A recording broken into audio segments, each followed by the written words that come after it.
దేవుడు నాకు అనుగ్రహించినటువంటి ఈ శ్రేష్టమైనటువంటి భాగ్యాన్ని బట్టి, ఆశీర్వాదాన్ని బట్టి, ఆధిక్యతను బట్టి దేవునికి ఎంతగానో వందనాలు తెలియజేస్తూ సెంటినరీ బ్యాప్టిస్ట్ సంఘం సికింద్రాబాద్ సంఘ పక్షాన, సంఘ కాపర్లు, సంఘ పెద్దల పక్షాన శుభ్ర వందనాలు తెలియజేస్తూ ఉన్నాను. అదేవిధంగా మరి సంఘ కాపరైన మన అంకుల్కి కూడా వందనాలు. సంఘ పెద్దలు మీ అందరికీ కూడా శుభ్ర వందనాలు తెలియజేస్తూ ఈస్టర్ యొక్క గొప్పనైనటువంటి ఆశీర్వాదాలు మీ అందరికీ కూడా చెందాలి, మీ అందరూ కూడా అనుభవించాలి అని చెప్పి నేను మనవి చేస్తూ ఉన్నాను. ప్రశ్న ఏంటంటే, అసలు ప్రశ్న వేస్తే ఒక ప్రశ్న ఏంటంటే, క్రిస్మస్ గొప్పదా, ఈస్టర్ గొప్పదా? ఈస్టర్ ఎందుకు గొప్పది? గొప్పది కాదు. ఎందుకనంటే క్రిస్మస్ చేసుకున్నంత సంతోషంగా మనము ఈస్టర్ చేసుకున్నాం కదా. నిజం చెప్పండి, ఎంతమంది బట్టలు కొనుక్కున్నారు? ఎవరన్నా బట్టలు కొనుక్కున్నారా ఈస్టర్కి? ఎవరు కొనుక్కున్న వాళ్ళ చేతులు ఎంత? క్రిస్మస్కి కొనుక్కున్న వాళ్ళు, ఈస్టర్కి కొనుక్కున్న వాళ్ళ చేతులు ఎంత? ఎందుకు అని అంటే, మనకి క్రిస్మస్ కంటే కూడాను ఈస్టర్కి ఎక్కువ ప్రాధాన్యత ఇవ్వవలసినటువంటి అవసరం ఉంది. ఎందుకు అని అంటే, యేసు క్రీస్తు వారు మరణించి తిరిగి లేచినటువంటి దినం. గ్రీకు భాషలో డునామిస్ అనే అర్థాన్ని తీసుకుని వచ్చేటువంటిది ఈ యొక్క పునరుద్ధాన దినములో ఏదైతే అవుట్కమ్, పునరుద్ధాన దినములో ఏదైతే లాభం ఉందో, పునరుద్ధాన దినం ద్వారా జరిగేటువంటి ఏమిటి అని అంటే, గ్రీక్ భాషలో దాన్ని ఎలా వివరించారు అని అంటే, డునామిస్ అని అంటే ఒక డైనమైట్ ఒకటి పేలితే, విస్ఫోటిస్తే అది ఎంత ప్రభావాన్ని తీసుకొని వస్తుందో, ఎంత నష్టాన్ని తీసుకొని వస్తుందో మానవాళికి, అలాగే దాన్ని జాగ్రత్తగా కనుక అర్థం చేసుకోగలిగినట్లయితే, యేసుక్రీస్తు వారి యొక్క పునరుద్ధానం ద్వారా ఒక గొప్ప విస్ఫోటనం జరిగింది. ఒక గొప్పనైనటువంటి మేలు మానవాళికి జరిగింది. దాన్ని డునామిస్ అని అంటారు. అయితే అనేక మంది జనులు, అనేక మంది యేసుక్రీస్తు వారిలాగా సిలువలో మరణించారు. అనేక మంది సిలువ వేయబడ్డారు. అనేక మంది సిలువ వేయబడ్డారు, యేసుక్రీస్తు వారికి ముందు, యేసుక్రీస్తు వారి తర్వాత. అయితే యేసుక్రీస్తు వారు ఒక్కడ మాత్రమే సిలువలో మరణించి తిరిగి లెగిచాడు కాబట్టి ఆయన గురించి మనము ఆలోచిస్తాం. There were many people who were crucified like Jesus Christ in the last 2000 years, but only Christ is resurrected, who overcame death. అనేక మంది చనిపోయారు, ఎవ్వరూ కూడా తిరిగి లేకపోలేదు. సాధు సుందర్ సింగ్ అనేటువంటి ఆయన మక్కా వెళ్ళి సమాధి చూశాడు. సమాధిలో మహమ్మద్ ప్రవక్త ఉన్నాడు, అందులో ఉన్నాడు. ఆ తర్వాత ఇదే వ్యక్తి ఫ్రాన్స్ వెళ్ళాడు, నెపోలియన్ సమాధి చూశాడు, అందులో ఉన్నాడు. అదే ప్రకారంగా సాధు సుందర్ సింగ్ ఈజిప్ట్ వెళ్ళాడు, ఈజిప్ట్ లో ఉన్నటువంటి అనేక సమాధులు చూశాడు. అదేవిధంగా ఈయన పాలస్తీనా వెళ్ళాడు, మోకరించి స్తుతించాడు. ఎందుకంటే సమాధి ఖాళీగా. నేను సంతోషం చప్పట్లు కొట్టాలని లేదా?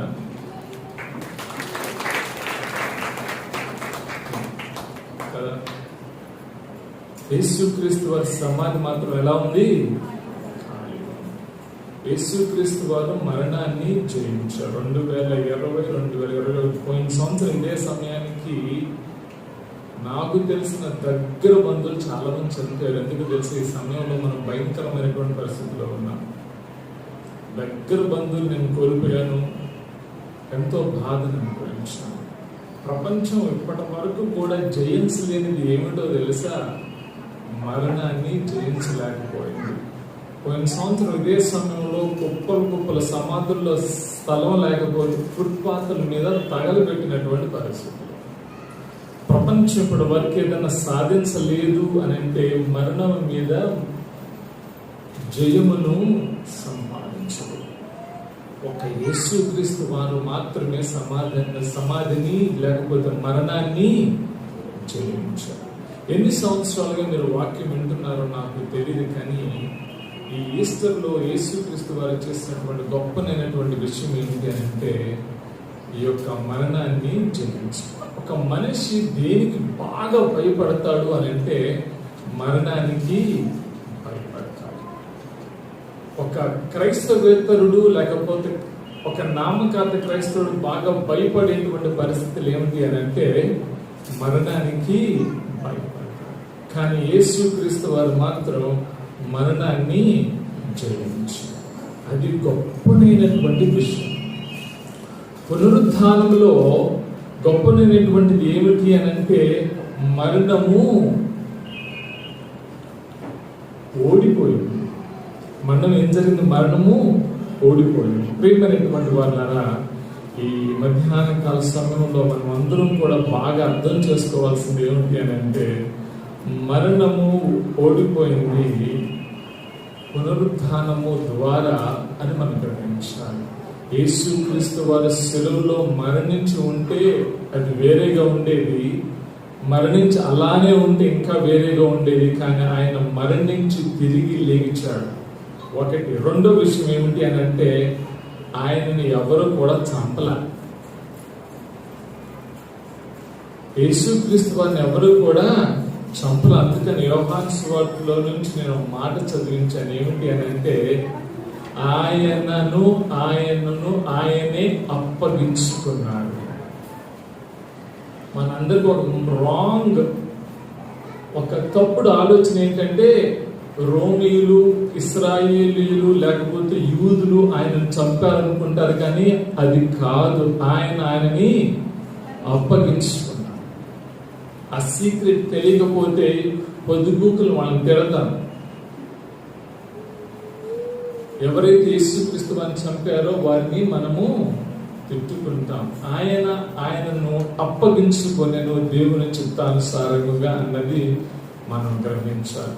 అలా అప్పగించుకోవటం ద్వారానే పునరుద్ధానుడై లెగిచి ఆ పునరుద్ధాన శక్తిని మనకి అనుగ్రహించాడు. బాబోయ్, పునరుద్ధాన శక్తిని మనకు అనుగ్రహించాడు అనగానే మనకు అసలు పునరుద్ధానం అంటే తెలియాలిగా. పునరుద్ధానం అనేది తెలియకపోతే అందులో ఉన్నటువంటి శక్తిని మనము అనుభవించలేము. క్రిస్మస్ లో ఉన్న ఆనందం కంటే పునరుద్ధాన శక్తిలో ఉన్నటువంటి ఆనందమును మనము ఎక్కువ అనుభవించాలి. ఎందుకు అని అంటే మనల్ని పెట్టెలో పెట్టిన తర్వాత మరుక్షణమే ఆయనతో కూడా పరదేశంలో ఉంటామన్నటువంటి విషయం మనం గ్రహించాలి. ఆ విషయం కనుక మనం గ్రహించకపోతే మనకంటే అమాయకమైనటువంటి జనులు ఈ లోకములో ఎవరు కూడా ఉండరు. మనకంటే బలహీనులు ఎవరు కూడా ఉండరు.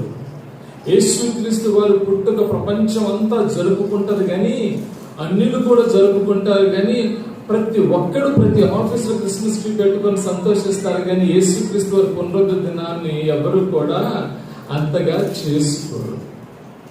సాతాను దాన్ని అలా కప్పి పెట్టి ఉంచారు. ఇక్కడ కూర్చున్నటువంటి అనేక మందిలో పునరుద్ధాన దినం యొక్క ప్రభావము అనుభవించేటువంటి జ్ఞానాన్ని దేవుడు మనందరికీ ఇస్తే సాతాను దానిని తొక్కి ఉంచాడు.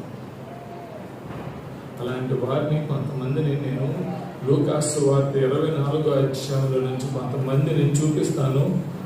తద్వారా కొన్ని విషయాలు మనం అర్థం చేసుకోవడానికి ప్రయత్నం చేద్దాం. లూకాసు వార్త నాతో కూడా తెలిసి గబగబా చదివి త్వరగా ఆ వాక్యాన్ని ముగించుకున్నాం. 24వ అధ్యాయం 1 వచ్చిన వెంబడి వచ్చిన ఒకసారి చదువుతా ఉన్నానమ్మా, సహాయం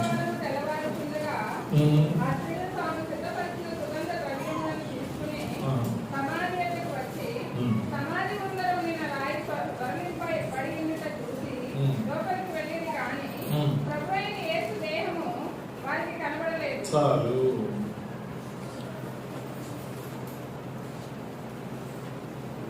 ఇశ్రాయేలీయులు 400 సంవత్సరాలు ఐగుప్తులో ఉండి అక్కడ ఉన్నటువంటి శవాలకి సుగంధ ద్రవ్యాలు పోయట అలవాటు. ఏంటి?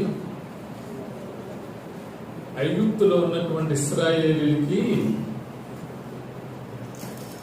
శవాలకి సుగంధ ద్రవ్యాలు రుద్దటం ద్వారా ఏం జరుగుతుంది అంటే శవాలు ఎక్కువ రోజులు ఉంటాయి. అలాగే యేసుక్రీస్తు వారు బ్రతుకుతాడు అన్నటువంటి సంగతి తెలిసి వీళ్ళు దేన్ని వెతకటానికి వెళ్ళారంట? యేసుని వెతకటానికి వెళ్ళాలి. దేనికోసం వెళ్ళారు? సమాధిలో ఉన్నటువంటి దేవుని యొక్క దేహాన్ని వెతకటానికి.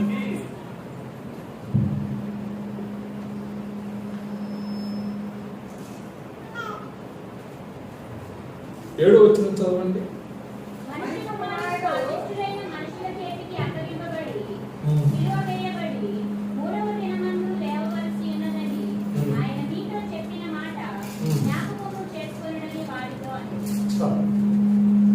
ఇక్కడ విషయం ఏమిటి అని అంటే, స్త్రీలు వెళ్ళారు సమాధి దగ్గరికి, యేసయ్యను వెతకాలి. అక్కడ యేసయ్య లేడు. దేవదూత కనపడింది. దేవదూత కనపడి వాక్యం చెప్తూ ఉంది, మీకు తెలీదా ఆయన లెగిచి ఉంటాడు అని చెప్పి.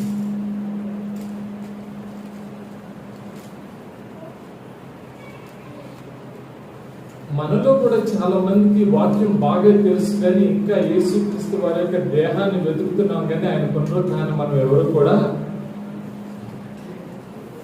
కొన్ని సంవత్సరాలుగా దేవుని వాక్యాన్ని వింటూ ఉన్నాము, కానీ ఆయన పునరుద్ధాన శక్తిలో ఉన్నటువంటి ఆశీర్వాదాన్ని కూడా ఎవరు కూడా అనుభవించారు. దూత క్లియర్ గా ఒక మాట చెప్తూ ఉంది, ఏమనంటే ఆయన సజీవుడై ఉన్నాడు. సజీవుడైనటువంటి వాని యొక్క దేహముని వెతకటం ఏమిటి? మనలో అనేక మందికి వాక్యం తెలుసు, ఆయన పునరుద్ధానుడయ్యాడని తెలుసు, కానీ అది ఇక్కడ వరకే తెలిసింది, కానీ ఇక్కడ దాకా అది చాలా. పునరుద్ధానం అని మాత్రమే తెలుసు, కానీ పునరుద్ధానంలో ఉన్నటువంటి అనుభవం మన హృదయాల దాకా రాక అందులో ఉన్నటువంటి ఆశీర్వాదాన్ని మనం ఇంకా అనుభవించడం. అక్కడ దూత వాళ్ళకి ఎడ్యుకేషన్ చేయవలసి వచ్చింది, వాళ్ళకి పాఠము చెప్పవలసి వచ్చింది. క్రైస్తవులైనటువంటి వారు, వీరు యేసుక్రీస్తు వారిని తెలుసుకున్నటువంటి వీరు సమాధి దగ్గరికి వెళ్ళి వాక్యం ఎప్పుడైతే వీళ్ళకి చెప్పాడు దేవుడు, ఆల్రెడీ నేను లెగుస్తాను 3వ రోజు అన్నటువంటి మాట వీళ్ళు మర్చిపోయి సమాధిలో ఉన్నటువంటి దేవునికి సుగంధ ద్రవ్యాలు పోయటానికి ప్రేమైనటువంటి వాళ్ళ మనమందరం కూడా అలాంటి స్థితిలోనే ఉన్నామేమో అని గ్రహించాం. అది మొట్టమొదటి. రెండవది, ఇంకొక టీం వెళ్ళిందండి అదే విషయాన్ని. 8వ వచనం చదవమ్మా.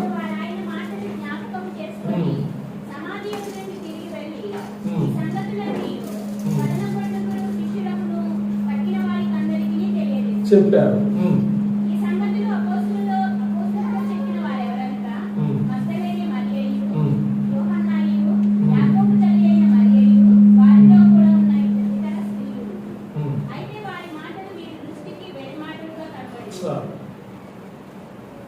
మనకు కూడా కొన్నిసార్లు యేసయ్య నిజంగా చచ్చిపోయాడా, సిలువలో చచ్చిపోయాడా, కొంచెం జాగ్రత్తగా వినండి.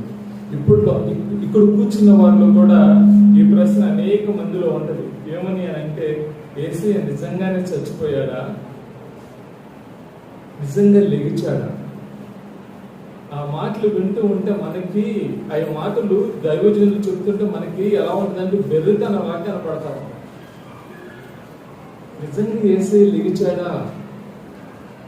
ఎవరో కాదు, శిష్యులకు చెప్పారు ఈ విషయాలు. స్త్రీలు వెళ్ళి చెప్తే వీళ్ళకి ఆ మాటలు వెరితనముగా కనపడ్డాయి. ఎవరికి వెరితనంగా కనపడ్డాయి అంటే యేసుక్రీస్తు వారితో 3.5 సంవత్సరాలు ప్రయాణం చేసినటువంటి వీళ్ళకి అది వెరితనముగా కనపడ్డాయి. మీలో మనలో ఎంతమందికి యేసుక్రీస్తు వారి యొక్క పునరుద్ధానం వెరితనంగా కనపడుతుంది, హిలేరియస్ గా కనపడుతుంది, నమ్మబుద్ధి గాని పరిస్థితిగా కనపడతా ఉంది. ఈస్టర్ కనుక ఈస్టర్ చేసుకుంటూ పోతూ ఉన్నాం, కానీ ఈస్టర్లో ఉన్నటువంటి ఆశీర్వాదం ఇంకా నువ్వు పొందకపోవటానికి కారణం ఏంటో తెలుసా? వాక్యాన్ని నువ్వు సరిగ్గా అర్థం చేసుకోవాలి. ఈస్టర్ అనేది మనసు వరకే ఉంది, కానీ అది హృదయంలోకి రాకపోవడం. 3.5 సంవత్సరాల పాటు యేసుక్రీస్తు వారితో ఉన్నటువంటి శిష్యులు యేసుక్రీస్తు వారు అద్భుతాలు చేస్తుంటే చూసినటువంటి ఈ యొక్క శిష్యులకి వెర్రితనముగా అనిపించింది అంటే ఆడవాడు చెప్తున్నాను. వాట్ ఏ సాడ్ సిచ్యువేషన్ కదా, ఎంత బలహీనమైనటువంటి పరిస్థితి అన్నట్టు. ఇంకా అలాగే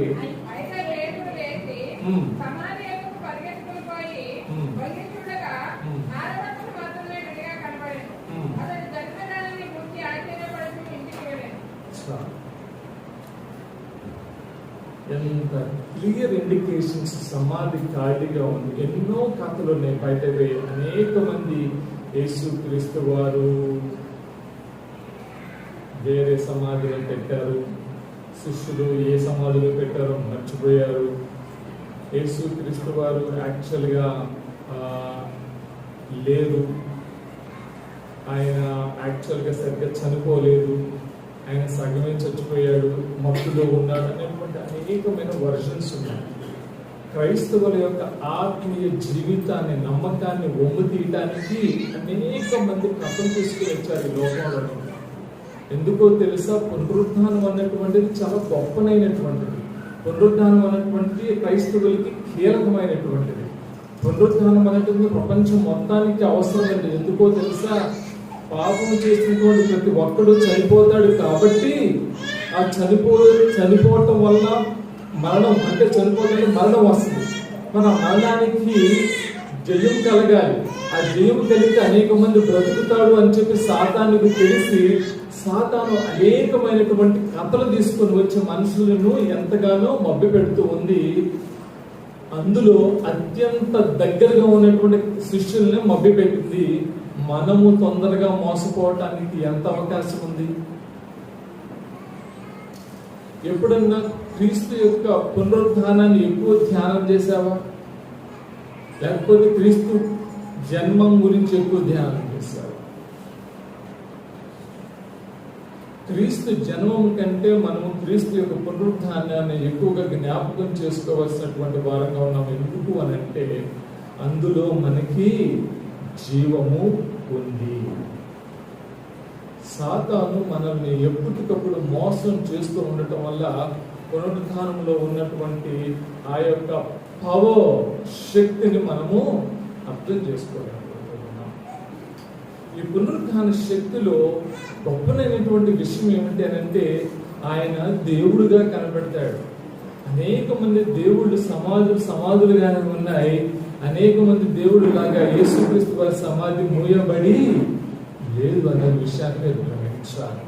దేవుడిగా కొలిచేటువంటి సమాధులు, దేవుడిగా కొలిచేటువంటి అనేక మంది చనిపోయారు. ఆ సమాధులన్నీ కూడా మూసివేయబడ్డ ఉన్నాయి, కానీ యేసుక్రీస్తు వారి సమాధి మాత్రం ఖాళీగా. ఇంకో విషయం చదువు, అక్కడే కొన్ని విషయాలు ధ్యానించాలి. 13వ వచనం చదువు.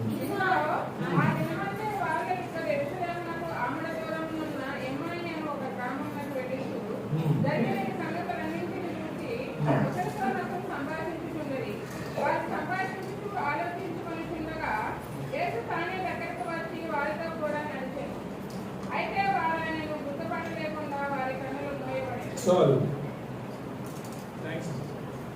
ఇక్కడ ఇంకొక ఇంట్రెస్టింగ్ ఇన్సిడెంట్. ఏది? మొన్న జరిగిన ఇన్సిడెంట్, శుక్రవారం జరిగిన ఇన్సిడెంట్ కి శనివారం జరుగుతున్నటువంటి పరిస్థితులు ఇవన్నీ. శుక్రవారం వేసే చనిపోయాడు, శనివారం జరుగుతున్నటువంటి పరిస్థితులు అన్నమాట. ఆ ఊర్లో జరుగుతున్న పరిస్థితులు. ఇంకో మొట్టమొదటి గుంపు స్త్రీలు, రెండో గుంపు అక్కడ ఉన్నటువంటి పేతురు యోహానులు కనపడతారు. ఆ తర్వాత పేతురు 12వ వచనంలో పేతురు కనపడతాడు. ఆ తర్వాత 13వ వచనం నుంచి ఇంకో గుంపు కనపడింది. ఏంటంటే కొంతమంది నడుచుకుంటే వెళ్తున్నారట ఇద్దరు. మరి మగైతే కనపడుతున్నారు, ఆడున్నారు, మగాడున్నారు తెలియదు కానీ మొత్తం ఒక ఆయన నడుచుకుంటూ వెళ్తున్నాడు. నడుచుకుంటూ వెళ్తుంటే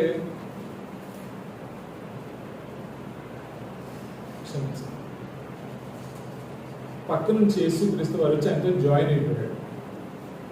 కలిసిపోయి మాటలు కలిపాడు. యేసుక్రీస్తు వారితో ఒక ఆయన మాట్లాడుతున్నాడు. నీకు విషయం తెలుసా, మేము ఎంతగానో నమ్ముకున్నటువంటి ఒక ఆయన, మా ముందు ఆశ్చర్యకారం చేసినటువంటి ఆయన, మమ్మల్ని కాపాడుతానటువంటి వాడు చనిపోయాడు. ఒకసారి ఎన్ని మెల్లిగా చదవండి. వచ్చిన ఇప్పుడు వచ్చిన ఒకసారి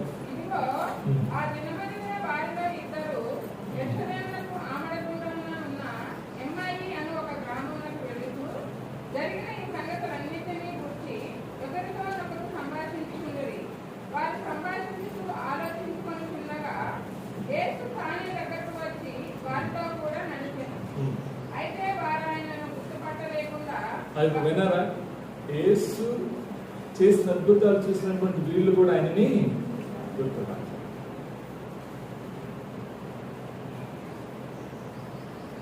మనం కూడా దేవుడు చేసినటువంటి అద్భుతాలని చూస్తామని దేవుని గుర్తుపెట్టేటువంటి పరిస్థితి కాదు. అయితే ఇప్పుడు ఒక చిన్న మాట ఉంది. ఆయన ఈ మాటలు చెప్తాడు. 25వ వచనం చదవనాము.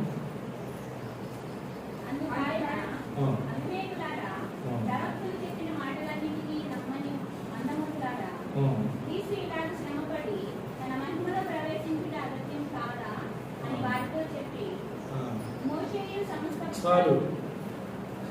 ఇక్కడ కూడా ఏం జరిగింది అని అంటే ఆయనను గుర్తుపట్టలేదు. తిరిగి యేసుక్రీస్తు వారి లేఖనాన్ని జ్ఞాపకం చేయాల్సి వచ్చింది.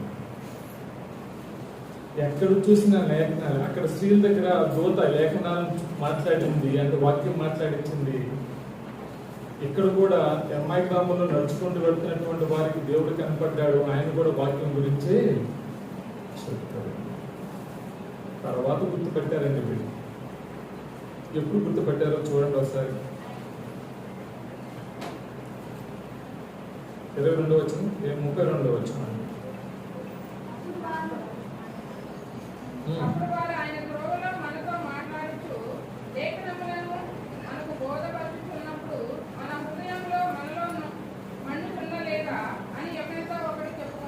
ఉపయోగ వచనంలో దేవుడు రొట్టె విరిచినప్పుడు వాళ్ళకి కనపడి ఎప్పుడు చివరిలో ఆల్మోస్ట్ ఆయన గుర్తుపట్టే సమయానికి ఆయన డిసప్పియర్ అయిపోతాడు. అప్పుడు వీళ్ళు అనుకుంటున్నారు, మనం ఎంత బుద్ధిహీనులు, మనకి ఎంత జ్ఞానం లేదు, ఇన్ని సంవత్సరాలుగా వాక్యం వింటూ ఉన్నాం, మన హృదయంలో ఇంకా మండించేటువంటి దేవుడు, పరిశుద్ధాత్మ దేవుడు మనల్ని మండిస్తున్న వాక్యంలో మనం గ్రహించలేనటువంటి వారిగా కనపడుతూ ఉన్నాం. అప్పటికే ఆలస్యం అయిపోయింది. దేవుడు వాళ్ళ దగ్గర నుంచి అదృశ్యుడైపోయాడు. ఇదంతా కూడా ఒక పూట జరుగుతున్నటువంటి సిచ్యువేషన్స్. యేసుక్రీస్తు వారు చనిపోయినటువంటి మరుసటి రోజు జరుగుతున్నటువంటి పరిస్థితులు అండి ఇవన్నీ కూడా.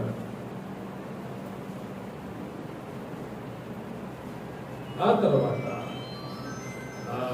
మళ్ళీ అక్కడ నుంచి చదవడము.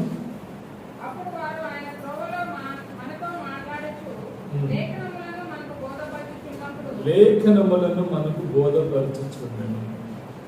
వాక్యం ఏమి చెప్పింది అని అంటే ఆయన అప్పగించుకున్నాడు.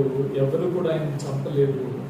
ఆయన అప్పగించుకొని సిలువలో మరణించి 3వ దినాన్ని లెగుస్తాడని లేఖనాలు ఎప్పుడు పడితే అప్పుడు నొక్కాడించి చెప్తూ ఉంటే ఆయన దగ్గరకు వస్తే ఆయనని గుర్తుపట్టలేనటువంటి బలహీనమైనటువంటి స్థితిలో ఉన్నారు అనేటువంటి విషయాన్ని మనకు జ్ఞాపకం చేసుకోవాలి. ప్రతి చోట కూడా వాక్యము దూతలు వచ్చి వారికి వాక్యం చెప్పాయి. యేసుక్రీస్తు వారు వచ్చి వాళ్ళకి వాక్యాన్ని జ్ఞాపకం చేశారు. ఇంకా విచిత్రమైనటువంటి సంఘటన మీ ముందుకి ఇప్పుడు తీసుకొని వస్తాను ఒకసారి. అలాగే మీరు 36వ వచనం చదవండి. ఆయన వారి మధ్యన నిలిచి మీకు సమాధానము కాక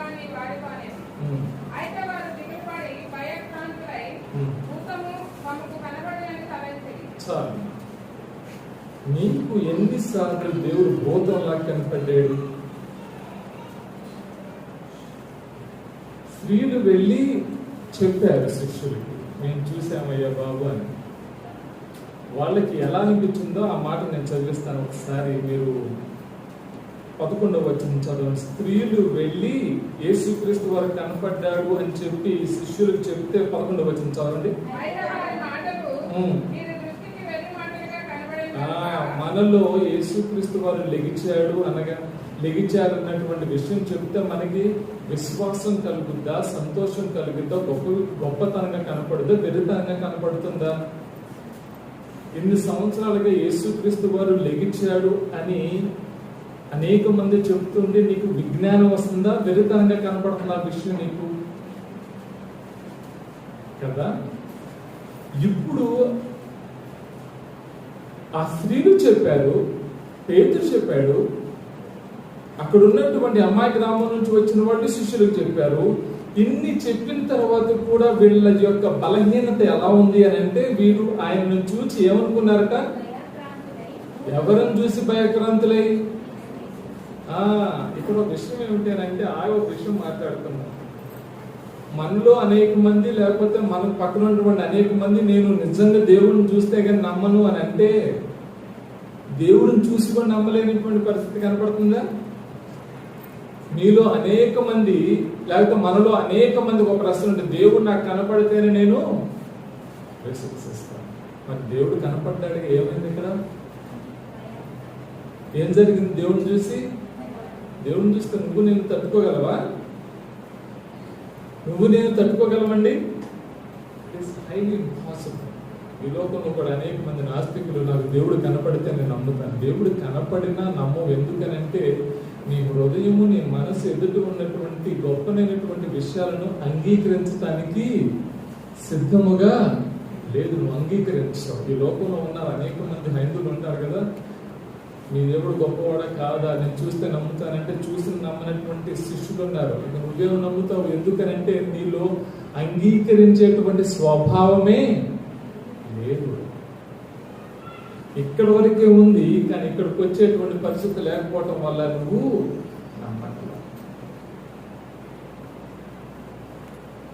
యేసుక్రీస్తు వారు చేసిన అద్భుతాలన్నీ శిష్యులు చూశారు, కానీ ఇక్కడ యేసుక్రీస్తు వారిని సిలువ వేయబడినటువంటి సిలువ వేయబడినటువంటి యేసుక్రీస్తు వారు లెగిచి వచ్చి ఆయన వాళ్ళ మధ్యలో ఉంటే వాళ్ళు ఏమనుకున్నారట?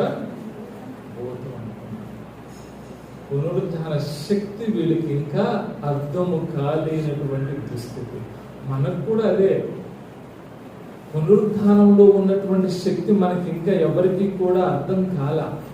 పునరుద్ధాన శక్తిలో మనకి కనపడేది ఏంటో తెలుసా? యేసుక్రీస్తు దేవుడుగా కనపడతాడు. పునరుద్ధాన శక్తిలో ఆయన మనకి కాన్ఫిడెన్స్ ఇస్తాడు. ఎందుకనంటే మనము మరణమై మరణంలోనే ఉండము, మరణంలో నుంచి జీవంలోనికి వస్తామన్నటువంటి కాన్ఫిడెన్స్ దేవుడు మనకి ఇచ్చాడు. ఆయన దేవుని కుమారుడుగా కనపడతాడు పునరుద్ధానంలో. పునరుద్ధానం ద్వారా మనకి భయము లేదు. పునరుద్ధానం ద్వారా మనల్ని ఇతరులు చంపుతారన్నటువంటి బాధ లేదు. పునరుద్ధానం ద్వారా మనకి కష్టము నష్టములు ఉన్నాయన్నటువంటి విషయం మనం మర్చిపోతాము. ఎందుకు అనంటే దట్ ఈస్ సో గ్రేట్. ఈ ప్రపంచం మొత్తం టెక్నాలజీని అనేకమైన గొప్ప విషయాలు కనుక్కున్నాయి, కానీ మరణమును జయించినటువంటి వాడు యేసుక్రీస్తు వారు ఒక్కడే మాత్రమే. ఆ గొప్పనైనటువంటి యేసుక్రీస్తు వారి ద్వారా మనకి ఏం కలిగింది? నిత్య జీవము. ఏ క్షణము చనిపోయినా ఆయన యందు విశ్వాసులందరూ కూడా బ్రతుకుతారన్నటువంటి విషయాన్ని మనము అలానే కిందకి వెళ్తాం.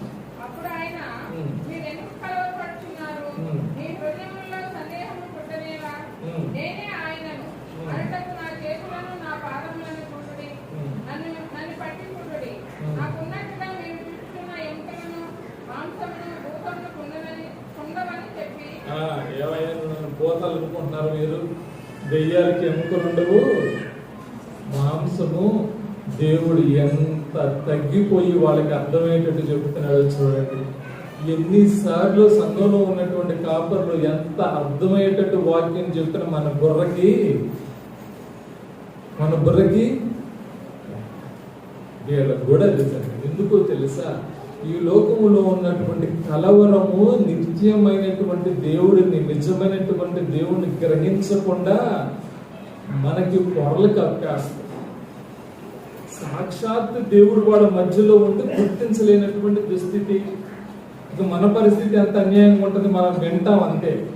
వాళ్ళు దేవుడు చూసి కూడా, దేవుడి కార్యాలు చూసి కూడా దేవుడు వాళ్ళ మధ్యలోకి చనిపోయి వస్తే గుర్తుపట్టలేనటువంటి బలహీనులుగా కనబడుతూ ఉన్నారు. మీలో ఎంతమందికి అలాంటి అనుభవం ఉంది? పునరుత్థాన శక్తిని ఇంతవరకు అనుభవించినటువంటి వారు ఎవరు? ఒకవేళ అలాంటి పరిస్థితుల్లో ఉంటే నీకంటే తెలుగులో బలహీనుడు లేకపోతే దురదృష్టవంతుడు ఎప్పుడూ లేదన్నటువంటి విషయాన్ని జ్ఞాపకం చేసుకోవాలి. ఇంతకాలం వాక్యం విని పునరుత్థాన శక్తిని నువ్వు అనుభవించకపోతే భయపడుతున్నావేమో, ఇంకా శిష్యులాగా సరిగ్గా దేవుడు గుర్తించలేకపోతున్నావేమో, ఆ పునరుత్థాన శక్తి యొక్క ఆశీర్వాదాన్ని నువ్వు పొందలేకపోతున్నావేమో, పునరుత్థాన శక్తిలో ఉన్నటువంటి నిరీక్షకు ఇంకా అనుభవించట్లేదేమో, ఇంకా చనిపోతే నువ్వు పాతి పెట్టబడి అట్లానే ఉండిపోతావు అన్నటువంటి భయంలో ఉన్నావేమో. కానీ దేవుడు ఏం చెప్తున్నాడంటే ఆయన వాళ్ళకి బయలుపరుచుకున్నాడు. మనల్ని కూడా బయలుపరచబడ్డాడు మనకు కూడా. కాబట్టి ప్రేమైనటువంటి వాళ్ళ పునరుద్ధానం యొక్క శక్తిని మనము అనుభవించే వారిగా ఉండాలి. అందుకని మొట్టమొదటి ఇంట్రడక్షన్ ఒక మాట అన్నాను. ఏమన్నాను అనంటే, పునరుద్ధాన శక్తిలో గొప్పనైనటువంటి విస్ఫోటనంలో జరిగేటువంటి ఎంతైతే శక్తి బయటకు వస్తో, యేసుక్రీస్తు వారి యొక్క పునరుద్ధానం ద్వారా అంతే గొప్పనైనటువంటి శక్తి బయలుపడింది అన్నటువంటి విషయాన్ని మనం అందరం కూడా గ్రహించాలి.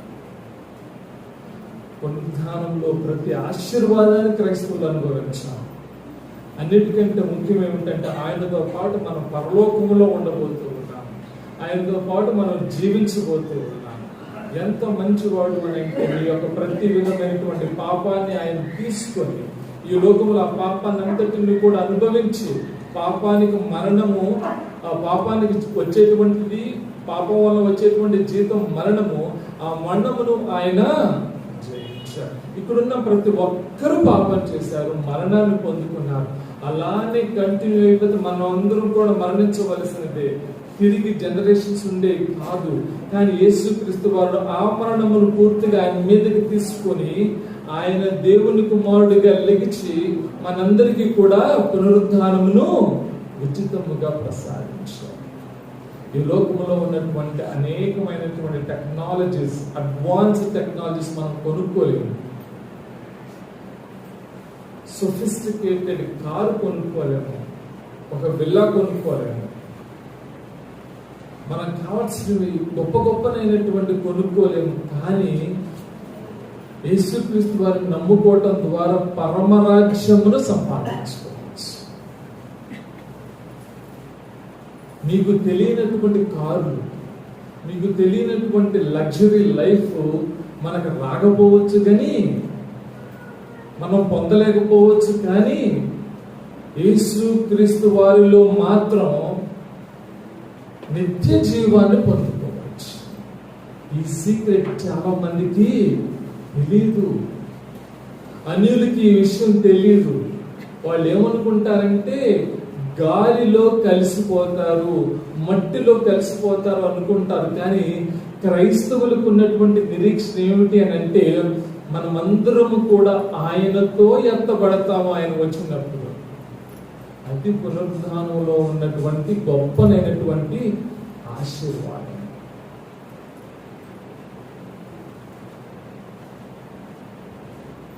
ఆ తర్వాత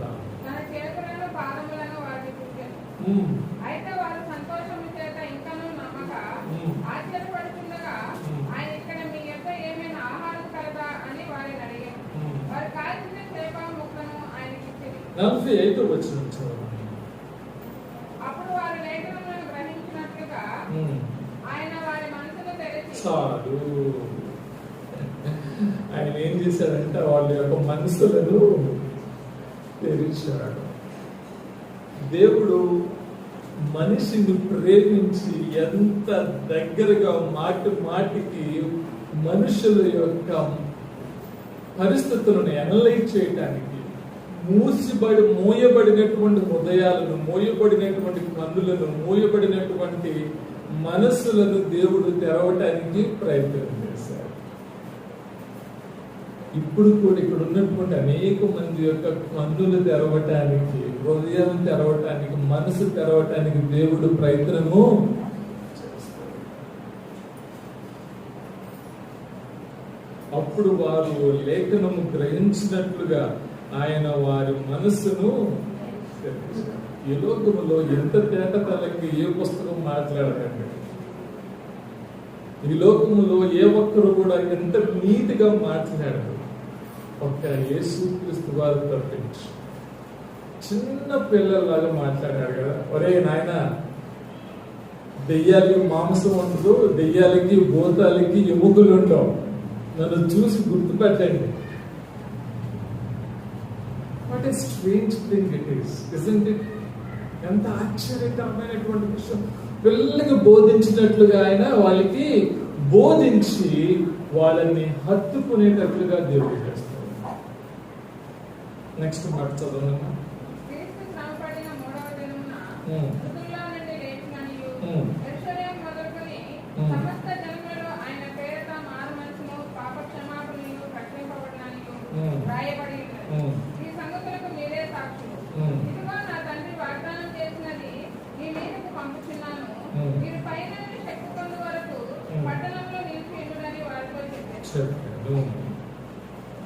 రెండు విషయాలు ఇక్కడ.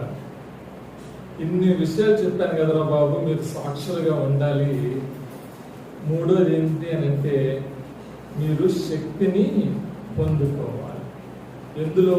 పునరుద్ధానంలో ఉన్నటువంటి విషయంలో మనం ఎలా ఉండాలి అంటే సాక్షులంగా ఉండాలి. ఆయన యొక్క శక్తిని కూడా మనము పొందుకోవాలి. బి కాంప్లెక్స్ టాబ్లెట్స్ వేసుకుంటే ఎంత శక్తి వస్తుందో, షుగర్ లో అయినప్పుడు థమ్స్అప్ తాగిన తర్వాత ఎంత శక్తి వస్తుందో, పునరుద్ధానంలో ఉంచేటువంటి శక్తి పొందుకున్నవాడు మామూలుగా ఉండడు. ఎలా ఉండరు? మామూలుగా ఉండరు. మరి మీలో ఎంతమందికి ఈ సమయంలో దేవుడు చెప్పినటువంటి మాటల ద్వారా హృదయాలు, కళ్ళు, మనసు తెరవబడ్డాయి? తెలిస్తే ఇక్కడ నుంచి మీరు మామూలుగా ఉండకూడదు. లూకాసు సువార్త 24వ అధ్యాయం కనుక చదవగలిగింది, ఆయన చంపబడలేదు, ఆయన అప్పగించుకొని చంపబడ్డాడు, చంపబడి తిరిగి లేచాడు. తిరిగి లెగవటం ద్వారా అద్భుతమైనటువంటి శక్తి వచ్చింది. ఆ శక్తిని మనం పొందుకోవటానికే ఆ యొక్క పునరుద్ధానం జరిగింది. ఆ పునరుద్ధానంలో దేవుడు మనకి ఏమిస్తున్నాడు? శక్తిని అనుగ్రహిస్తున్నాడు. ఏ శక్తిని అనుగ్రహిస్తున్నాడు? ఈ లోకంలో ఉన్న వాటన్నిటినీ. మనందరికీ బాగా భయం ఏంటి అని అంటే, డబ్బులు కాదు, డబ్బు లేకపోవడం భయం కాదు, ఉద్యోగం లేకపోవడం భయం కాదు. ఒక్కటే ఒక భయం ఏంటంటే చనిపోతే ఏమైపో. ఒక సీక్రెట్ చెప్పనా? చనిపోగానే మనం అందరం కూడా పరదేశికి వెళ్ళిపోతాం. మనం అందరం అంటే యేసయ్యని నమ్ముకున్నవాడు. ఇంకొకటి జరుగుతుంది, ఆయన నూతనమైనటువంటి శరీరాన్ని ఇస్తారు. వినాలి జాగ్రత్తగా. ఆ నూతనమైనటువంటి శరీరమును ఇచ్చినప్పుడు ఆ శరీరమునకు రోగము రాదు, మరణము రాదు. మీకు శరీరం వస్తాయి. ఈ శరీరం చచ్చిపోద్ది కదా. మనకు కొత్త శరీరం వచ్చినప్పుడు దానికి రోగము రాదు, పుళ్ళు పట్టదు. అది పరిశుద్ధాత్మ శరీరము. అది నిత్యము జీవించేటువంటి శరీరంలోనికి మన ఆత్మ దేవుడు అది పునరుద్ధానంలో మనము అనుభవించబోతున్నటువంటి ఆశీర్వాదాలు. ప్రొవైడెడ్ మీరందరూ కళ్ళు తెరిచి, హృదయం తెరిచి ఆ మాటలు విశ్వసించి నమ్మగలిగితే. కళ్ళు వంచండి, కళ్ళు మూసుకుంటాం, ప్రార్థన ఎప్పుడు చదవచ్చు ఒక్క నిమిషమే. అయ్యా నేను ఎన్నో ఈస్తులు చేసుకున్నాను, అనేకమైనటువంటి సార్లు వాక్యం విన్నాను, కానీ ఈ పునరుద్ధాన శక్తిలో ఉన్నటువంటి ఆశీర్వాదాలు ఏవైతే ఉన్నాయో నేను సరిగ్గా పొందుకోలేకపోయానయ్యా.